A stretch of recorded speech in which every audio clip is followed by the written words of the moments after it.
Hello, this is me talking to you guys again, whoever this is.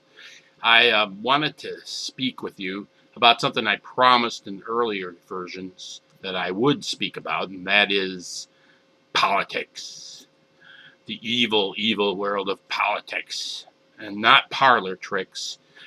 Uh, the last video that I put out was slightly about politics, and when I talked about how people couldn't compromise because everybody takes a position one way or another and then doesn't want to give up on their dogma.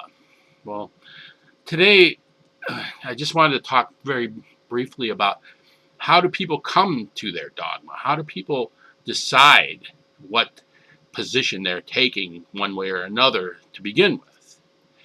Let's say if you're pro-choice or pro-life or pro-gun or pro-gun control or whatever position you might want to take in politics. How did you come to that position in the first place? And I don't want to be too firm about what I say about this, but there's values that people have, and those values, how do they come to them?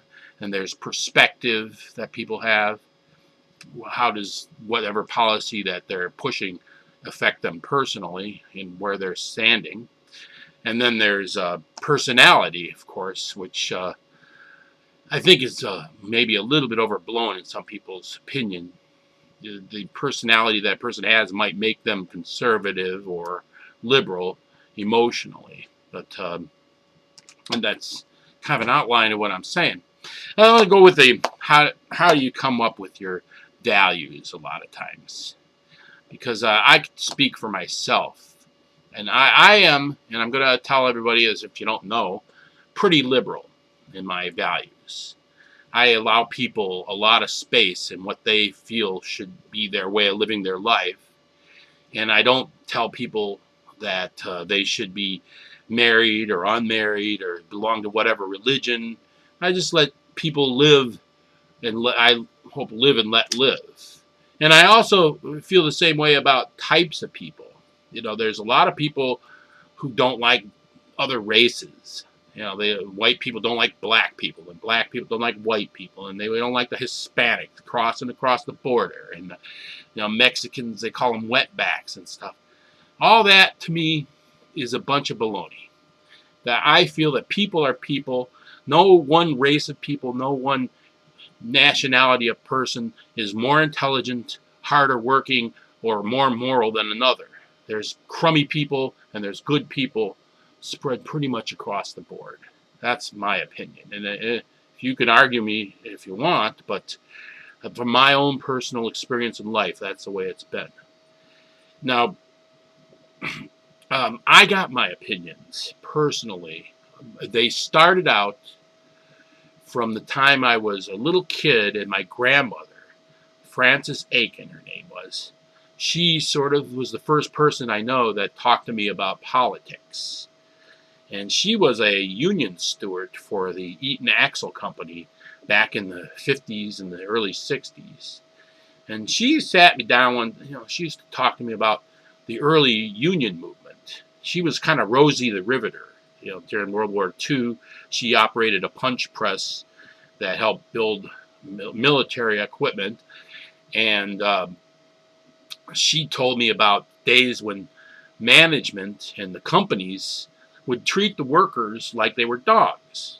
And she told me this, she experienced it firsthand. People don't understand that a good portion of our history isn't even written about that much, about the days when the companies had no unions. They just hired the workers off the street, and the workers had absolutely no rights, no privileges, no benefits. They had, they paid them about very small wages. There was no minimum wage. They got sick and they couldn't take a day off of work because they would get fired if they did. If they hurt themselves, they would just be thrown out the back door of the factory. If they got their arm chopped off, that was their tough luck. They had no health care. They had no, the owners of the company saw that as a liability. They would get rid of people who were injured on the job. And they didn't take very much care about safety as they do now. These things, and my grandmother tells me this, and you call me a liar if you like, but she told me this from firsthand experience.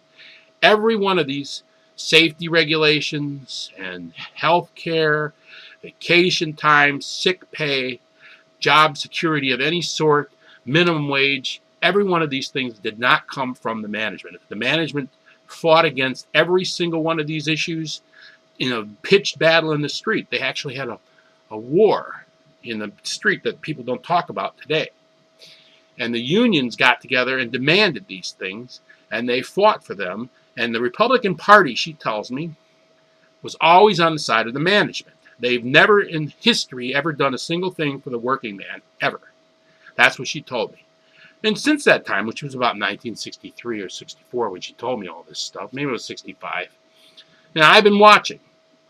And the truth of the matter is, I have not seen a single thing that the Republican Party has ever done in favor of the working man in America.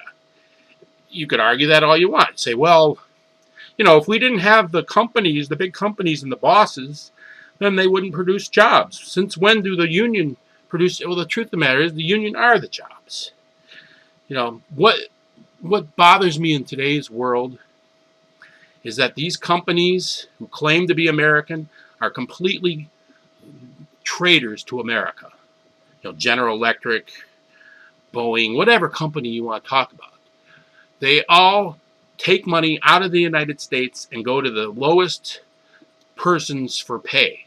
They go to China, India, Bangladesh, whatever, and they hire people there for pennies on the dollar. And these are American companies. These are patents that were invented in America. These are companies that were built in America. They have absolutely no loyalty, no patriotism, and no sense of American patriotism whatsoever. They're just in it for the money, and they would sell the United States down the road for a nickel. They would. It's almost like they would sell their mothers on the street, you would think. I have a real problem with that. And if you look over the history of all of this stuff, the Republican Party has backed them every step of the way. The free trade, the getting rid of the regulations on being able to move companies overseas and everything else, always backed up by the Republicans and the Democrats somewhat. So there I am. I'm going a little bit off in one direction here, but that is how I came to my original opinion. As I was able to talk with my grandmother and other people in my family. Now, my dad was even more radical than that, but I'll get into that some other time. Now, another thing I wanted to say is when you give people the benefit of the doubt a lot of times, you know, in politics, because we all think that everybody has a good motivation. Oh, we're all motivated. When I'm motivated, I want prosperity in my community. I want everybody to be able to live well in my community and then outside my community. I feel that once you're able to take care of yourself and your family, you should do whatever you can in your community to make it a prosperous place.